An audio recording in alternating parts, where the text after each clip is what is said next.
చేస్తున్న ప్రచార సరళి ఎలా ఉందనేది ఇంకో క్లిప్ ఒకటి ఉంది. తీసరే నంబర్ పే హై కార్, 3వ నంబర్ మీద కార్ ఉన్నది, మిగతా అన్ని బేకారు.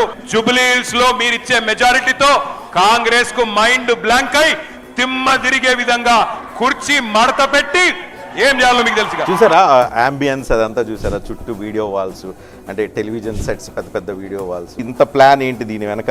ఏం లేదు అంటే కేవలం క్యాంపెయినా లేదంటే అట్రాక్ట్ చేయడం కోసం ఓటర్స్ ని? మేము ఒక కొత్త సాంప్రదాయానికి శ్రీకారం చుట్టాలనుకున్నాం. ఏంటంటే మేము అనుకున్న లైన్ ఏంటంటే బేసికలీ మొనాటనస్ అయిపోతున్నాయి ఎలక్షన్లు, స్పీచ్లు, ఊకదంపుడు ఉపన్యాసాలు. ఇట్లా కాకుండా ప్రత్యర్థులు ఏం చెప్పారు, ఏం చేస్తున్నారు అంటే ఆ కాంట్రాస్ట్ కూడా చేస్తే బాగుంటుంది. ఇప్పుడు రేవంత్ రెడ్డి గారు, కాంగ్రెస్ పార్టీ, భట్టి విక్రమార్క గారు, రాహుల్ గాంధీ గారు 6 గ్యారెంటీల గురించి ఏం చెప్పారు, ఇవాళ ఎలా ఫెయిల్ అయ్యారు, అది చూపెడుతున్నాం.